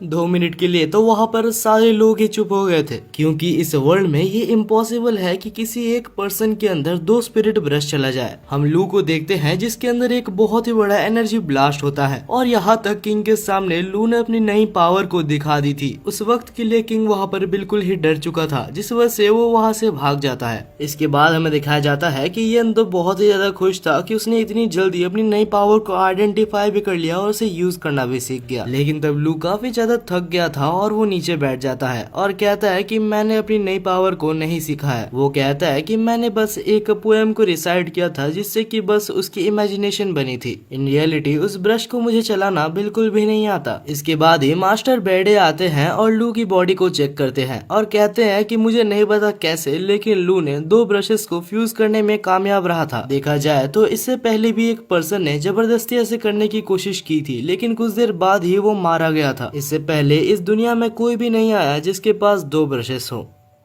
इसके बाद ही वहाँ पर एक लेटर भी आता है जो कि रॉन्ग के तरफ से था। उस लेटर को पढ़ने के बाद लू कहता है कि मेरे को समझ नहीं आता कि आखिर रॉन्ग मेरे साथ अच्छा व्यवहार कर रही है या सिर्फ मेरा फायदा उठा रही है। वेलियन कहता है कि तुम्हें एक और बार रॉन्ग को मौका देके देखना चाहिए। दूसरी तरफ हम लू, मिस्टर बैडे और येन को देखते हैं जो कि जाते हैं उनके विलेज में ताकि किसी भी तरीके से हो, लेकिन लू के अंदर से जो 2 ब्रशेस हैं उनमें से एक को एक्सट्रैक्ट किया जा सके, क्योंकि अगर ये ना किया जाए तो इसकी कोई गारंटी नहीं है कि लू कब तक जिंदा रहेगा। अब लू, येन और मिस्टर बेडे उस विलेज के चीफ के पास जाते हैं, क्योंकि अगर सबसे ज्यादा इन्फॉर्मेशन किसी को होगी तो वो विलेज का चीफ ही होगा। जब चीफ ये सुनता है कि लू ने खुद के अंदर 2 ब्रशेस को एब्जॉर्ब किया है, वो भी बिना किसी हार्म के, तो वो कहता है कि शायद तुम्हारी बॉडी थोड़ी डिफरेंट है और तुम चाहो तो बहुत ही अच्छे और आगे तक जा सकते हो। लेकिन तब लू कहता है कि मुझे इसकी जरूरत नहीं है और जल्दी से जल्दी प्लीज आप कुछ भी करके मेरे अंदर से ब्रश को निकाल दीजिए, क्योंकि मैं सिंगल नहीं मरना चाहता। अब लू की दुख भरी कहानी सुनने के बाद चीफ कुछ करने की कोशिश करता है। वो अपने आप को लू के साथ अटैच कर लेता है और कोशिश करता है कि वो लू के अंदर से एक ब्रश को निकाल ले, और ये चीज काफी ज्यादा हार्ड थी और ये करते करते चीफ काफी ज्यादा थक गया था। चीफ कुछ देर के लिए बैठा ही था कि अचानक से कहीं से हमला होता है और चीफ की जान चली जाती है। एक विलेज का चीफ अचानक से मर जाना कोई छोटी बात नहीं है, जिस वजह से पूरी विलेज में अफरा तफरी मच जाती है और हम देखते हैं कि वहाँ पर एक लड़की आती है जो ये सब वहाँ पर देख के सबको बता देती है। लू और मास्टर बेडे काफी ज्यादा मुसीबत में थे, क्योंकि सब समझेंगे कि उन दोनों ने ही चीफ को मारा है, जिस वजह से वो लोग एक सीक्रेट जगह पर भागते हैं। वो दोनों एक टेम्पल के पास आते हैं जिसके साइड में से एक रास्ता निकलता है एक लाइब्रेरी का। मास्टर बेडे कहते हैं कि इस लाइब्रेरी के बारे में किसी को भी शायद नहीं पता, तो यहाँ पर रहना भी के लिए सबसे हमारे लिए सेफेस्ट होगा। लेकिन ये लाइब्रेरी कोई नॉर्मल लाइब्रेरी नहीं है, यहाँ से निकलने के लिए हमें बहुत सारी मेहनत करनी होगी, और अब हम यहाँ पर आ चुके हैं तो हम वापस नहीं जा सकते, क्योंकि अगर हम गए तो हम मारे जाएंगे। अब जैसे ही वो लोग लाइब्रेरी में आगे बढ़ते हैं तो वहाँ पर एक बहुत ही अजीब सी हैंडराइटिंग में कुछ लिखी हुई थी, और हम देखते हैं कि साथ ही में वहाँ पर बीच में बहुत सारे ब्रशेस भी रखे हुए थे। अचानक ही उन ब्रशेस को लू और मिस्टर बैडी के प्रेजेंस महसूस हो जाते हैं, जिस वजह से वो लोग एक्टिवेट हो जाते हैं और अभी इनमें से कुछ ब्रशेस मॉन्स्टर के फॉर्म ले चुके थे। तब हमें बताया जाता है कि ये मॉन्स्टर्स ब्रश पपेटियर्स है जिनको सिर्फ साउंड सुनाई देता है, इनको दिखाई नहीं देता। तब लू इसी चीज का फायदा उठा के वहाँ पर मौजूद सारे ब्रश पपेटियर्स को मार डालता है। लू की फाइटिंग स्किल्स देख के मास्टर बैडी काफी ज्यादा इम्प्रेस हुआ था। इसके बाद ही वो लोग वहाँ पर मौजूद सारे सिंबल्स को देखने लगते हैं और हमारा जीनियस टकला यानी कि मास्टर बैडी ये निकाल लेता है कि कहाँ पर एग्जिट हो सकता है। वो लोग एग्जिट के पास जाते हैं लेकिन वहाँ पर कोई भी डोर नहीं था। लू को बहुत ही ज्यादा टेंशन हो रहा था कि उनको यहाँ से निकलना ही होगा, जिस वजह से वो गधा अपना दिमाग को यूज नहीं करता और अपने मैजिक पावर को समन करके उस गेट को ही तोड़ देता है। और उसके बाद मास्टर बैडी को कहता है कि जब मैं स्ट्रेस में रहता हूँ तो ऐसा ही होता है। बाकी दूसरी तरफ मास्टर बैडी काफी ज्यादा टेंशन में थे क्योंकि उन्हें नहीं पता कि आखिर चीफ कैसे मारे गए। और हमें यहाँ पर एक बहुत ही ज्यादा शॉकिंग चीज बताई जाती है। आखिरकार चीफ मास्टर बैडी के खुद के फादर थे। वेल अब दोनों ही अलग अलग हो जाते हैं और हम देखते हैं कि लू फाइनली येन को खोज लेता है। रात हो चुकी थी लेकिन लू सो नहीं पा रहा था। उसे क्या पता कि अगर वो आज रात सो जाए तो कल सुबह वो उठे या ना उठे। तब वो अपने नए ब्रश को समन करता है और उससे पूछता है कि आखिर मैं तुमको अलग कैसे करूं। लेकिन ब्रश वापस उसको एक खाली पेज दे देता है, यानी कि लू की तरह लू का ब्रश भी बिल्कुल ही गधा है। यहाँ में एक और शॉकिंग चीज पता चलती है। लू का जो सेकंड ब्रश है यानी कि ये येलो वाला ब्रश, लू जब जब इसका इस्तेमाल करेगा तब तक लू की लाइफ धीरे धीरे खत्म होते जाएगी। तब लू सोचता है कि क्या उसे रॉन्ग की हेल्प लेनी चाहिए, लेकिन तभी वहाँ पर येन कहता है कि लड़कियां सिर्फ तुम्हें स्लो कर देगी, चिंता मत करो, मैं जू और मिस्टर बैडी तुम्हारे साथ ही हैं। तब लू कहता है कि मास्टर बैडी ने चीफ की डेथ के बारे में जू को बताने से मना किया है, क्योंकि अगर जू को पता लगा कि चीफ मर चुका है तो वो जरूर उस विलेज में वापस भागने की कोशिश करेगा। तो वो लोग एक बहाना बनाते हैं और सो ही जाते हैं। तब हमें दिखाया जाता है कुछ अननोन पर्सन्स बाहर से लू और येन को देख रहे थे और उनके साथ ही वहाँ पर एक किंग भी बैठा हुआ था। और तब वो कहता है कि चीफ के मरने के पीछे सिर्फ और सिर्फ लू का हाथ है। अगली सुबह हम देखते हैं कि हमारे बंदे एक टेम्पल पर जाते हैं। उस टेम्पल पे एक बहुत ही ओल्ड मॉन्क रहता था जिसका नाम जोंग था। वो कुछ काम करने जा ही रहे थे लेकिन मानो क्या हुआ होगा, उनके ऊपर फिर से किसी ने अटैक कर दिया था। तभी हमें वहाँ पर मौजूद अटैकर को दिखाया जाता है जिसका नाम शिव था। लू को तो अभी इन सब अटैक्स की आदत पड़ चुकी है। दूसरी तरफ हमें एक और अटैकर दिखाया जाता है जो कि काले कोट में था और इस बंदे ने अपने मैजिक को येन के ऊपर अप्लाई किया था, जिससे येन इसके खुद के ही एक डायमेंशन में आ गया था जहाँ पर कोई भी पर्सन एग्जिस्ट नहीं करता, सिर्फ ब्रशेस एग्जिस्ट करते हैं। तब वो बंदा कहता है कि ये मेरा डायमेंशन है और यहाँ से निकलने का बस एक ही तरीका है, कुछ भी करके मेरे मुंह से लू का नाम बुलवाओ और तुम यहाँ से आजाद हो जाओगे। येन यहाँ पर बिल्कुल ही बुरी तरीके से फंस चुका है। अब येन को अपनी राइमिंग स्किल्स तो दिखानी ही होगी। दूसरी तरफ हम लू को देखते हैं जो कि अपनी जान बचा के भाग रहा था, लेकिन तब अटैकर शिव उसके ऊपर हमला करती है और कहती है कि हमारे चीफ को मार के तुम ऐसे नहीं भाग सकते। तब लू खुद को प्रोटेक्ट करने के लिए अपनी पावर से एक स्वॉर्ड को समन करता है, लेकिन अनफॉर्चुनेटली वो स्वॉर्ड काफी ज्यादा वीक था। लू तो अपनी पावर्स को फिर से समन करने की कोशिश करता है लेकिन वो भी काम नहीं करता। लू अभी अटैकर शिव से काफी ज्यादा बुरा पिट रहा था, लेकिन तब अटैकर शिव सामने आती है और कहती है कि चिंता मत करो, तुम सिर्फ अकेले नहीं पिट रहे, तुम्हारे दोस्त तुमसे भी ज्यादा बुरा पिट रहे हैं। हमें दिखाया जाता है कि येन अभी भी उसी के वश में होता है, जहां दूसरी तरफ जू को किंग मिल के मार रहा था। अब प्रेजेंट में अटैकर शिव लू को मारने ही वाली थी, लेकिन तब लू स्माइल करता है और वहाँ पर धुआं धुआं करके वहाँ से बच जाता है। बाद में वो एक ड्रैगन समन करके लड़ने की कोशिश करता है लेकिन लड़ नहीं पाता। लू सोच रहा था कि आखिर इस लड़की के पास कैसा ब्रश है।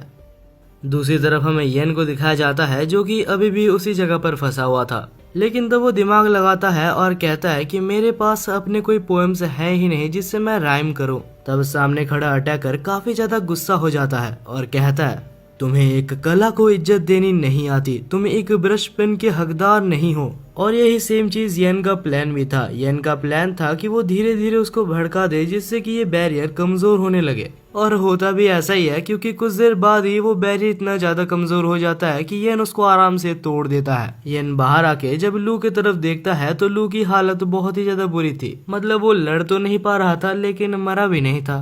और तभी उन दोनों की फाइट बीच में इंटरप्ट होती है क्योंकि वहाँ पर एक बहुत ही बड़ा तूफान आता है और हमें दिखाया जाता है कि कहीं से वहाँ पर एक बहुत ही बड़ा ह्यूज क्रिएचर अपीयर हो जाता है जो कि श्योरली काफी ज्यादा पावरफुल था, लेकिन क्योंकि वो इतना ज्यादा बड़ा था तो उसे हिलने में बहुत ज्यादा दिक्कत आ रही थी। देख के ऐसा लग रहा था कि वो मॉन्स्टर अटैकर शिव के ऊपर हमला करना चाहता है, लेकिन लू के अंदर का जो प्यूपल ब्रश यानी कि वो येलो ब्रश था वो खुद ब खुद मूव करता है और अटैकर शिव को उस मॉन्स्टर से बचा लेता है। हालांकि शिव को लग रहा था कि लू उसके साथ कुछ करने की कोशिश कर रहा है और इसके बाद ही शिव वहाँ पर बहुत ज्यादा इमोशनल होकर रोने लगती है, लेकिन लू को समझ नहीं आता कि आखिर ये सब क्या हो रहा है। लेकिन तब लू को इतना समझ आ ही जाता है कि यह नया ब्रश शिव को बचाना चाहता है। तब लू के दोस्त अपनी जान को खतरे में डाल के उस मॉन्स्टर का ध्यान को डाइवर्ट करते हैं और अटैकर्स वहां से भाग जाते हैं ये सोच के कि बाद में वो लू से बदला लेंगे। हालांकि ये चौंका देने वाली बात थी कि मॉन्स्टर के पास लॉन्ग रेंज डिस्टेंस अटैक्स भी हैं। हालांकि लू के बनाए हुए मैजिक बैरियर से वो अभी तक बचा हुआ है। येन कहता है कि मेरे को भी सिखा दो कि आखिर एक ब्रश की मदद से बैरियर कैसे बनाते हैं, लेकिन अनफॉर्चुनेटली लू को कोई आइडिया ही नहीं था क्योंकि उसकी प्यूपल ब्रश यानी कि वो येलो वाली ब्रश ये सब खुद ही कर रही थी। मॉन्स्टर से बचने के लिए वो लोग भाग रहे थे, लेकिन भागते भागते वो लोग फिर से मॉन्स्टर के पास आ जाते हैं। ये सब देख के वहाँ पर मौजूद अटैकर कहता है कि अभी के लिए हमें टीम अप कर लेना चाहिए। वो अटैकर वहाँ पर अपना एक बैरियर बनाता है और लू को कहता है कि अपने बैरियर को इसमें मर्ज कर दो ताकि वो दोनों मिलके वहाँ पर एक स्ट्रॉन्ग बैरियर बना पाए। लेकिन ऐसा कैसे करते हैं इसके बारे में लू को बिल्कुल भी नहीं पता था। तब वहाँ पर शिव कहती है कि ये काफी ज्यादा आसान है, तुम्हें बस अपने ब्लड फ्लो के अंदर तुम्हारे मैजिक माना को फील करना है। लू इन बातों को सही टाइम पे समझ जाता है जिस वजह से वो लोग वहाँ से भागने में कामयाब रहते हैं। वहाँ से एक सेफ डिस्टेंस पे जाने के बाद वो लोग देखते हैं कि वो मॉन्स्टर एक मॉन्क का रूप ले लेता है और चिया नाम के किसी एक पर्सन को वहाँ पर बुलाने लगता है। तब उस चश्मे पहने हुए असैसिन को समझ आता है कि आखिर ये कौन है। बहुत समय पहले की बात है, वहाँ पर एक किंग हुआ करता था और उस किंग का एक डिसाइपल था जिसका नाम काय था। लेकिन एक बार काय ने उसके मास्टर की एक बहुत ही इम्पोर्टेंट चीज एक बंदे को शेयर कर दी थी जिसका नाम चिया था। और क्योंकि काय ने मास्टर की एक बहुत ही इम्पोर्टेंट चीज चिया को दे दी थी, जिस वजह से काय के ऊपर से मास्टर का भरोसा बिल्कुल ही उठ चुका था। और हमें बाद में पता चलता है कि चिया एक और एम्परर के लिए काम कर रहा था और उसने सीक्रेटली काय से सारी इन्फॉर्मेशन मास्टर के बारे में निकाल के मास्टर को मार दिया था। और जो चीज अभी हमें प्रेजेंट में दिखाई जा रही है वो काय की एक एनर्जी है। वो बहुत ही ज्यादा गुस्से में है और चिया को खोज रहा है। दूसरी तरफ हम लू, येन और बाकी असैसिन्स को देखते हैं और लू की येलो वाली ब्रश नहीं पता कैसे लेकिन एक जगह पर पॉइंट कर रही थी, तो उन्हें लगता है कि अगर वो उस चीज को डिस्ट्रॉय कर दे तो काय की आत्मा को शांति मिलेगी। लेकिन तब असैसिन्स कहते हैं कि बाहर जाना खतरे से खाली नहीं है और अगर हम बाहर जाए भी तो हमारे पास बहुत ही ज्यादा कम टाइम होगा उस चीज से बचने के लिए। तब येन कहता है कि अगर तुम लोग बिल्कुल भी डैमेज होते हो तो मैं तुम लोग को हील कर सकता हूँ, लेकिन हाँ मेरे पास जितनी एनर्जी है मैं तुम लोग को सिर्फ 9 बार ही हील कर पाऊंगा। तब हम देखते हैं लू, येन और शी इस खतरे को उठा के बैरियर से बाहर निकलते हैं, लेकिन निकलते साथ ही उसके ऊपर बहुत सारे अटैक्स हो जाते हैं और दोनों को हील करते करते उनके पास बस 6 ही चांसेस रह जाते हैं। इसके बाद ही फिर से लू के ऊपर हमला होता है, लेकिन शी उसको बचा लेती है, लेकिन शी फिर से डैमेज हो जाती है जिसकी वजह से येन को उनको फिर से हील करना पड़ता है और उनके पास अभी सिर्फ 3 ही चांसेस बचे हैं। और ऐसे करते करते ही अभी येन के पास सिर्फ लास्ट चांस ही बचा होता है। लेकिन तब शी बहादुरी दिखाते हुए कहती है कि मुझे और हीलिंग की जरूरत नहीं है। अब धीरे धीरे वो लोग अपनी डेस्टिनेशन के पास पहुंच चुके थे, जहां येन अपना फाइनल हीलिंग फिर से शी के ऊपर इस्तेमाल करता है और शी पूरी तरीके से रिकवर हो जाती है और उसके बाद ही अपनी पूरी पावर को रिलीज करते हुए उस मॉन्स्टर के ऊपर अटैक करती है और फाइनली जिस चीज को उन लोग को डिस्ट्रॉय करना था वो लोग उस चीज को डिस्ट्रॉय कर देते हैं। वो लोग बहुत ही दूर जाके गिरते हैं, लेकिन तभी अलग सीन में हमें दिखाया जाता है कि वो मॉन्स्टर अभी तक मरा नहीं था। वो बहुत सारे फॉर्म्स बनाकर उनकी एनर्जी को पानी के अंदर भेज रहा था। तब हम देखते हैं कि वो घोस्ट एक ब्रश का रूप ले लेता है, लेकिन सब लोग तब चौंक जाते हैं जब वो लोग देखते हैं कि लू का ब्लू ब्रश जाके उस ब्रश से बात करने लगता है और इवेंचुअली हमें पता चलता है कि ये ब्रश भी 7 ड्यूक्स में से एक ब्रश है। दूसरी तरफ हम उस घोस्ट को देखते हैं जो कि रो रहा था और उसके बाद फाइनली वो कहता है कि अभी मैं अच्छे से जा सकता हूँ और उसके बाद ही वो वहाँ से गायब हो जाता है। अब इसके बाद ही हम उस असैसिन को देखते हैं जो कि उस क्लाउड ब्रश को लेना चाहता था, लेकिन उस असैसिन के उस ब्रश को लेने से पहले ही वहाँ पर रोंग के ग्रैंडफादर आ जाते हैं और वो असैसिन पूरी तरीके से जम जाता है क्योंकि वहाँ पर रोंग भी आ चुकी थी। रोंग वहाँ पर आने के बाद कहती है कि कोई भी ब्रश को नहीं ले सकता क्योंकि 7 ड्यूक ब्रशेस बिल्कुल ही भाई बहनों की तरह होते हैं जो कि एक दूसरे के साथ रहते हैं। और क्लाउड ब्रश की यहाँ पर रुकने की बस एक ही वजह है क्योंकि लू के पास येलो और ब्लू ब्रश मौजूद है। और ये सब सुनने के बाद लू को बहुत ज्यादा गुस्सा आ रहा था क्योंकि एक बार फिर से रोंग और रोंग के ग्रैंडफादर ने लू का बस इस्तेमाल किया। वो लोग बस लू के हेल्प से क्लाउड ब्रश को खोजना चाहते थे। लू इतना ज्यादा गुस्सा हो चुका था कि वो यहाँ पर रोंग के ग्रैंडफादर के ऊपर अटैक भी करता है, लेकिन लू के ग्रैंडफादर ने उस अटैक को वापस लू के ऊपर ही भेज दिया था। तब हम देखते हैं रोंग लू को संभालने आती है और तब हम ग्रैंडफादर को देखते हैं जो कि कहता है कि चिंता मत करो, इससे तुम्हारी भलाई ही होगी। तब हम देखते हैं लू को जो कि रोंग के हाथों को अपने ऊपर से हटाता है और कहता है कि तुम मेरे को मत छूना, तुमने जो मेरे साथ किया है उसके बाद मैं तुम्हारे ऊपर भरोसा नहीं कर सकता। ये सुनने के बाद रोंग और रोंग के ग्रैंडफादर वहाँ से चले जाते हैं। तब हम देखते हैं कि वहाँ पर किंग भी आ जाता है जो कि बाकी दोनों असैसिन्स को वहाँ से ले जाता है क्योंकि उनका ब्रश होल्डर वैसे भी टूट चुका है। तो वो लोग लू, येन और बाकी सबको अपने कब्जे में करके वहाँ से चले जाते हैं। बाद में हमें किंग और बाकी असैसिन्स को बैठा हुआ दिखाया जाता है जहाँ पर असैसिन शी कहती है कि हम पहले लू और येन की जांच करना चाहते हैं ताकि हमें पता चले कि आखिर हमारे चीफ कैसे मारे गए। वहाँ पर तो किंग हाँ बोल देता है, लेकिन बाद में किंग बहुत ज्यादा टेंशन में होता है क्योंकि आखिरकार किंग ने ही तो उनके चीफ को दूर से मारा था ताकि लू और येन और साथ ही में मास्टर बैड के ऊपर वो इल्जाम लग जाए और उनको पकड़ना आसान हो जाए। तब किंग डिसाइड करता है कि सबसे पहले जाके वो लू और येन को मार डाले जिससे कि कोई भी सीक्रेट बाहर ही ना आए। लेकिन जैसे ही वो लोग वहाँ पर पहुँचते हैं तो किंग ये देख के शॉक हो जाता है कि शी वहाँ पर पहले से थी और उसने लू को जान से मार दिया था। और इसके बाद वो कहती है कि मैं बस अपने चीफ के मारे जाने का इनसे बदला ले रही थी क्योंकि इनके पास से मेरे को ये चीज मिली। उस चीज को देखने के बाद किंग कहता है कि हाँ यही तो चीफ है। लेकिन तब शी पूछती है कि आखिर तुम्हें कैसे पता कि ये चीफ है क्योंकि इससे पहले तुमने चीफ को कभी भी नहीं देखा। लेकिन तब वो एक झूठ बोलता है और कहता है कि आईडी में पहले से चीफ का नाम लिखा हुआ था, लेकिन असल में वहाँ पर चीफ का नाम था ही नहीं, वो असल में येन का आईडी पास था। अनफॉर्चुनेटली एक के बाद एक किंग का झूठ पकड़ा जा रहा था और इसके बाद ही ये रिवील होता है कि लू और येन मारे नहीं गए थे, वो लोग बस शी का साथ दे रहे थे ताकि वो लोग मिलके किंग का झूठ को सामने ला सके। तभी वहाँ पर एक बूढ़ा आदमी आता है जिसका नाम फे था और वो कहता है कि तुम्हें बहुत कुछ एक्सप्लेन करना बाकी है। किंग तब वहाँ पर उनके ऊपर अटैक करने की कोशिश करता है, लेकिन तब फे नाम का वो बंदा किंग को नॉकआउट कर देता है और इसके बाद ही किंग को वहाँ पर टांग दिया जाता है। और तब फे अपनी एक एबिलिटी का यूज करता है जिससे कि वो किंग के ब्रश को टेम्पररी वहाँ से बाहर निकलता है और इस तरीके से वो किंग से सब कुछ सच सच उगलवा सकता है क्योंकि किंग कुछ भी बोलने से मना कर रहा था, जिस वजह से फे को ये टेक्निक का यूज करना पड़ा। वो पूछता है कि आखिर तुम असल में कौन हो और किसके लिए काम करते हो। तब वो कहता है कि तुम्हें कभी भी मेरे मास्टर के बारे में पता नहीं लगेगा क्योंकि वो एक इतना ज्यादा पावरफुल आदमी है कि तुम सोच भी नहीं सकते। और क्योंकि वो बोलने से मना कर रहा था तो उसके मुंह से खून निकल आता है।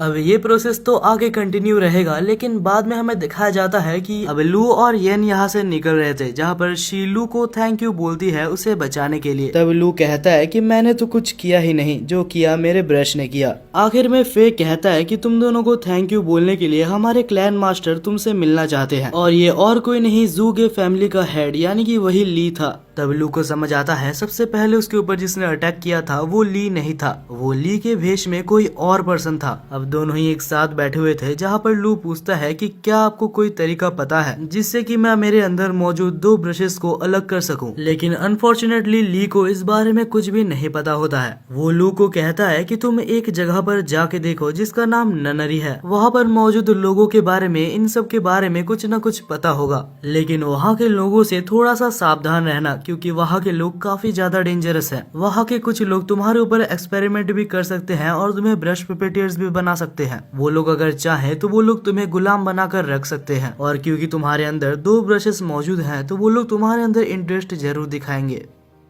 वो लोग इतने ज्यादा खतरनाक हैं कि ज़ूगे फैमिली और वाई फैमिली मिलके भी वो लोग को नहीं हरा सकते। अब हमें कुछ दिनों बाद का सीन दिखाया जाता है जहाँ जूगे फैमिली ली और येन को वहाँ पर रखे हुए थे एज अ गेस्ट। वहाँ पर वो लोग उनकी बहुत ज्यादा ट्रीटमेंट ले रहे थे। कुछ दिनों के लिए लू और येन काफी ज्यादा मजे करते हैं, लेकिन फिर वो लोग नोटिस करते हैं कि आखिर जूगे फैमिली उनके ऊपर इतना ज्यादा ध्यान क्यों दे रहे हैं। तभी लू को मास्टर बैडे का एक मैसेज आता है जहां वो कह रहा था कि उसके पास ननरी की कुछ इन्फॉर्मेशन है और उसे एक गुड न्यूज भी मिली है 2 ब्रशेस को स्प्लिट करने के लिए। लेकिन सबसे इम्पोर्टेंट वो ये कहता है कि जूगे फैमिली एक बहुत ही बेकार फैमिली है, तुम्हें जल्दी से जल्दी वहाँ से निकलना होगा। और तभी वहाँ पर शिव भी आ जाती है जो कहती है कि मैं तुम्हारी हेल्प करूंगी यहाँ से निकलने में, लेकिन बदले में तुम्हें भी मेरी हेल्प करनी होगी। चीफ के मरने के पीछे जिन जिन का हाथ है उन्हें मारने के लिए। कुछ देर बाद हमें दिखाया जाता है कि उसी रात वो लोग वहाँ से निकलने में कामयाब भी रहते हैं, लेकिन निकलने से पहले ही उनको वहाँ पर एक पर्सन दिखता है। लू, येन और शी तब हैरान थे जब वो पर्सन उन्हें रोकता नहीं है, लेकिन अभी वो लोग एक लूप में फंस चुके थे। वो लोग जितनी बार भी गेट से निकल रहे थे वापस वो लोग मेंशन के अंदर आ जा रहे थे और ये सब काम पक्का इसी बंदे का है। येन कहता है कि यहाँ से निकलने के लिए हमें इसे हराना ही होगा, लेकिन जैसे ही वो उसके ऊपर हमला करने जाता है वो वापस वहीं पर टेलीपोर्ट हो जाता है। वेल तब लू एक चीज नोटिस करता है और कहता है कि हम तीनों को अलग अलग डायरेक्शन में जाना चाहिए और तब वो तीनों ही अलग अलग रास्ते में चले जाते हैं। लेकिन वो बंदा अभी भी चाहता तो तीनों की जगह को रिप्लेस कर सकता था, लेकिन क्योंकि उस बंदे ने येन की लोकेशन को ट्रैक नहीं किया तो उसे नहीं पता कि आखिर येन कहाँ पर है, जिस वजह से वो लोग वहाँ से निकलने में कामयाब रहते हैं। अब वो सब मिलके ननरी में जा रहे थे। तभी लू को एक कॉल आता है जो कि हॉस्पिटल की तरफ से था। कॉल में वो कहता है कि मास्टर बैडे बहुत ही बुरी तरीके से इंजर्ड है। तभी लू डिसाइड करता है कि वो बाद में मास्टर बैडे को देखने के लिए जाएगा। अब सब लोग ननरी के अंदर पहुंच चुके थे जहां पर येन और शी जा रहे थे और जाते वक्त वहां पर येन और शी को एक मारा हुआ आदमी दिखता है। दूसरी साइड में हम लू को हॉस्पिटल में देखते हैं जो कि मास्टर बैडे को देखने आया था। लू के आते साथ मास्टर बैडे कॉन्शियसनेस में आते हैं और लू को कहते हैं कि चीफ जो कि मारे गए वो मेरे खुद के फादर थे और उनके मारे जाने के पीछे मैंने जब इन्वेस्टिगेशन चालू की तो मुझे पता चला।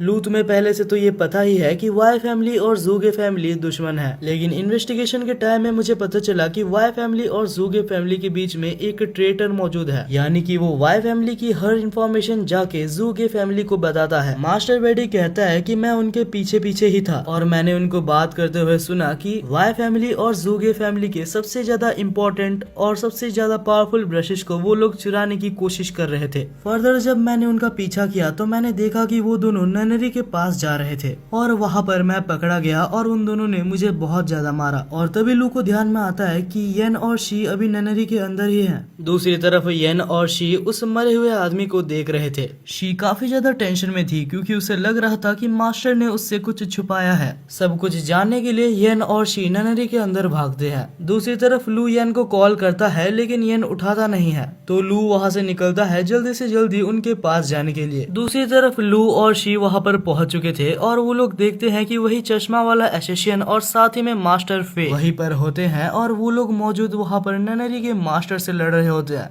और उस ननरी के मास्टर के साथ उसका ट्रेटर भी था। शी बीच में कूद के उसका हेल्प करना चाहती थी, लेकिन तब येन उसको रोकता है और कहता है कि पहले सिचुएशन को अच्छे से समझ जाते हैं। और तभी वहाँ पर एक पावरफुल ब्रश पपेट आ जाता है और ननरी के ब्रश पपेट इतना ज्यादा पावरफुल होते हैं अगर वो चाहता तो उस चश्मे वाले एसेसियन को उधर ही मार सकता था। लेकिन तब मास्टर अपने ब्रश को समन करके अपने पावर्स को एक्टिवेट करता है और उसकी पावर को देख के येन भी चौंक गया था क्योंकि उसकी पावर काफी ज्यादा इंसेन थी और 1 सेकंड के अंदर ही उस ब्रश पपेट को वहाँ से हटा देता है। तब वो देखता है कि इन सारे ब्रश पपेट को वहाँ पर मौजूद ननरी का मास्टर कंट्रोल कर रहा था। तब फे उसके ऊपर हमला करने जाता है, लेकिन उसके हमला करने से पहले ही वहाँ पर बीच में फिर से एक और ब्रश पपेट आ जाता है। तब ननरी का मास्टर वहाँ पर मौजूद सारे ब्रश पपेटियर्स की पावर्स को भी बढ़ा देता है, लेकिन फे अभी भी अपनी पावर्स की मदद से उन पपेट्स को काफी आसानी से हरा देता है। लेकिन तब खुद ननरी का मास्टर मैदान में उतर जाता है और हम देखते हैं कि वो फे को यहाँ पर ब्रश पपेटियर ही बनाने वाला था, लेकिन तब शी और येन बीच में कूद जाते हैं और फे को बचा लेते हैं।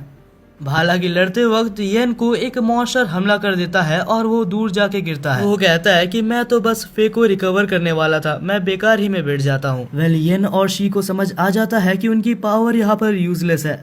लेकिन तभी हमारे वहाँ पर हीरो की एंट्री होती है। लू वहाँ पर आते साथ ही अपने पावर्स के मदद से बहुत सारे सोल्जर्स को समन करता है। लू येन को उठाता है और एक स्ट्रॉन्ग हैंडशेक देता है, यानी कि मानो वो ये कह रहा था कि चिंता मत कर दोस्त, मैं आ चुका हूँ। हैंडशेक के साथ ही लू येन के हाथों में कुछ देता है। अब जैसे ही वो लोग मिलकर हमला करने वाले थे तभी ननरी का मास्टर अटैक करता है और शी, येन और साथ ही में मास्टर तक को बेहोश कर देता है। उसने एक ऐसा हमला किया था जो कि धीरे धीरे उनके पास से एनर्जी लेके उनको मार देगा। तब वो कहता है कि मुझे पता है तुम यहाँ पर इसलिए आए हो ताकि तुम अपने ब्रश को सेपरेट कर सको। लू के पास और कोई भी ऑप्शन नहीं था सिवाय उसके बात मानने के। तब ननरी का मास्टर कहता है कि मेरी बात ध्यान से सुनो, यहाँ से थोड़े आगे जाते ही तुम्हें एक छोटा सा मेंशन दिखेगा, उसके अंदर जाना सबके लिए पॉसिबल नहीं है। वहाँ पर 4 ड्रैगन्स रहते हैं और साथ ही वहाँ पर एक मास्टर कैलीग्राफर रहता है जिसको कि बहुत ही मुश्किल से उस जगह पर सील किया गया है। तुम्हें अपने येलो ब्रश का यूज करके उस मेंशन के अंदर जाने का मौका मिलेगा और वहाँ पर जाने के बाद तुम अपने पेन्स को सेपरेट कर सकते हो। तब लू भी मान जाता है और अपनी ब्रश की मदद से उस जगह के अंदर चले जाता है। वैसे वो जगह अंदर से बिल्कुल ही अलग और बहुत ही ज्यादा सुंदर थी। बाहर हम ननरी के मास्टर को देखते हैं जो कि कहता है कि इसके अंदर जो भी गया है वो मरा हुआ ही वापस आया है। लू जब वहाँ पर सेक्रीफाइस हो जाएगा तो यहाँ जाने का रास्ता खुल जाएगा और साथ ही साथ हमें लू के ब्रशेस भी मिल जाएंगे।